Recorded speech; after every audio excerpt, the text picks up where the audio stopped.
ഏകാധിപതിയും രാജാതിരാജാവും കർത്താവും താൻ മാത്രം അമർത്യതയുള്ളവനും അടുത്തുകൂടാത്ത വെളിച്ചത്തിൽ വസിക്കുന്നവനുമായ നമ്മുടെ കർത്താവായ യേശുക്രിസ്തുവിൻ്റെ ധന്യനാമത്തിൽ എല്ലാ പ്രിയപ്പെട്ടവർക്കും സ്നേഹവന്ദനം. ഇത് പ്രഭാത സന്ദേശം. ഒരു മനുഷ്യൻ്റെ ജീവിതത്തിൽ ഏറ്റവും അനുഗ്രഹിക്കപ്പെട്ട ഒരു കാര്യമാണ്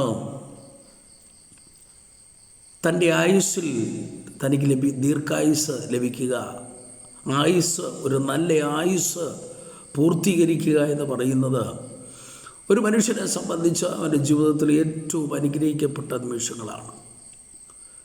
നമുക്കറിയാം, നമ്മുടെ പിതാക്കന്മാരെ പഠിച്ചാൽ ദൈവജനത്തിൽ ആയുസ്സിൻ്റെ ദൈർഘ്യം വളരെ വലുതായിരുന്നു എന്നുള്ളത് ഒരു യാഥാർത്ഥ്യമാണ്.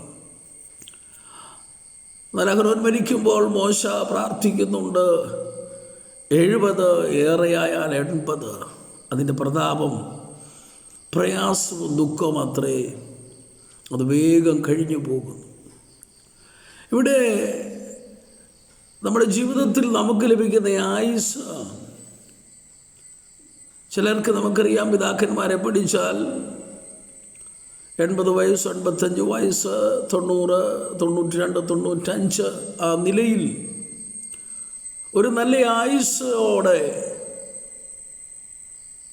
തങ്ങളുടെ ജീവിതം അവസാനിപ്പിക്കുന്നത് അല്ലെങ്കിൽ ജീവിതം പൂർത്തീകരിക്കപ്പെടുന്ന നമുക്ക് കാണുവാൻ കഴിയുന്നുണ്ട്. ഒരു മനുഷ്യന് ആയുസ് ലഭിക്കുക, നല്ല ആയുസ് ലഭിക്കുക എന്ന് പറയുന്നത് അത് ദൈവത്തിൻ്റെ ഒരനുഗ്രഹം തന്നെയാണ്. എന്നാൽ അത് ഏറ്റവും അനുഗ്രഹിക്കപ്പെട്ട ആയുസ് പൂർത്തീകരിക്കപ്പെടുക എന്ന് പറയുന്നത് അവൻ നിത്യരോഗിയായി കിടന്ന് കഷ്ടം അനുഭവിച്ച് ഒരായുസ് പൂർത്തീകരിക്കുന്നതിനേക്കാൾ കർത്താവിൻ്റെ സന്നിധിയിൽ സന്തോഷത്തോടെ സമാധാനത്തോടെ കർത്താവിന് വേണ്ടി നിൽക്കുന്ന, ജീവിക്കുന്ന ഒരു നല്ല ആയുസ് തികയ്ക്കുക എന്ന് പറയുന്നത് ഒരു മനുഷ്യനെ സംബന്ധിച്ച്, ഒരു ഭക്തനെ സംബന്ധിച്ച് ഏറ്റവും അനുഗ്രഹിക്കപ്പെട്ട കാര്യമാണ്.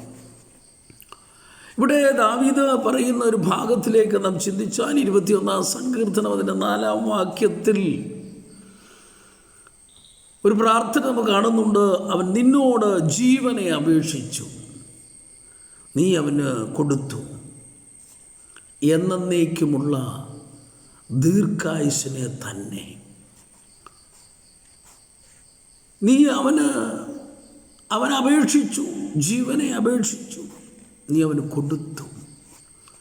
ഒരു മനുഷ്യന് ദീർഘായുസ് ലഭിക്കുക, നല്ല ആയുസ് പൂർത്തീകരിക്കുക എന്ന് പറയുന്നത് വളരെ അനുഗ്രഹിക്കപ്പെട്ടൊരു കാര്യമാണ്. ദീർഘായുസ്സിൽ അനേക തലമുറകളെ കാണുവാൻ ദൈവത്തിന് ഒരു നല്ല ആയുസ് മുഴുവനും ദൈവത്തിന് വേണ്ടി പ്രയോജനമുള്ളവരായി, ദൈവത്തിന് ഇഷ്ടമുള്ളത് ജീവിച്ച് ഒരായുസ് പൂർത്തീകരിക്കുക എന്ന് പറയുന്നത് ഏറെ അനുഗ്രഹിക്കപ്പെട്ട കാര്യമാണ്. ഈ പ്രഭാതത്തിൽ നമുക്കിങ്ങനെ ഒരു ചിന്ത നമ്മുടെ ഉള്ളിൽ വരട്ടെ കർത്താവേ, ഒരു പ്രാർത്ഥന നമ്മുടെ ഉള്ളിൽ വരട്ടെ കർത്താവേ. എനിക്ക് തരുന്ന ഈ ആയുസ് അതെത്രയാണെന്ന് നമുക്കറിയത്തില്ല. ഒരു കാര്യം, 2 കാര്യങ്ങൾ നമുക്ക് ഡേറ്റ് നിശ്ചയമില്ല. ഒന്ന്, നാം എന്ന് മരിക്കും, എന്ന് വരെയാണ് നമ്മുടെ ആയുസ് എന്ന് നമുക്കറിയത്തില്ല.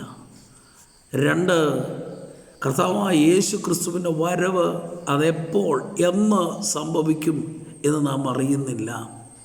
എന്നാൽ ഇത് രണ്ടും സംഭവിക്കും എന്നത് യാഥാർത്ഥ്യമാണ്, സത്യമാണ് എന്നത് നാം തിരിച്ചറിയേണ്ടതാണ്. ഓരോ പകല് ലഭിക്കുമ്പോഴും ഓരോ പ്രഭാതം വരുമ്പോഴും നമ്മുടെ ചിന്തയിൽ ഉണ്ടാകേണ്ടത് ഇതാണ്: എൻ്റെ ആയുസ് എന്ന് വരെ എന്ന് എനിക്കറിയത്തില്ല, എന്നാൽ ദൈവം തരുന്ന ഓരോ ദിവസങ്ങളും, ദൈവം തരുന്ന ഓരോ സെക്കൻഡ്, മിനിറ്റ്, മണിക്കൂറുകൾ അത് വിലപ്പെട്ടതാണ് എന്ന് മനസ്സിലാക്കിക്കൊണ്ട് ഒരു നല്ല ആയുസ്സിൽ ഒരു തികഞ്ഞ ഭക്തയായി ജീവിക്കുവാൻ സർവകൃപാലുവായ ദൈവം നമ്മെ സഹായിക്കട്ടെ എന്ന് നമുക്ക് ആത്മാർത്ഥമായി പ്രാർത്ഥിക്കാം, അതിനുവേണ്ടി പോരാടാം, നിലനിൽക്കാം, ജീവിക്കാം. നമുക്ക് ലഭിക്കുന്ന ഈ ആയുസ് ആരോഗ്യത്തോടെ, ബലത്തോടെ, സന്തോഷത്തോടെ അനേകർക്ക് ആനന്ദമായി, അനേകർക്ക് ആശ്വാസമായി തീരുവാൻ, ഒരായുസ് പൂർത്തീകരിക്കുവാൻ ദൈവം നമ്മെ എല്ലാവരെയും സഹായിക്കട്ടെ എന്ന് പ്രാർത്ഥിക്കുന്നു, ആശംസിക്കുന്നു.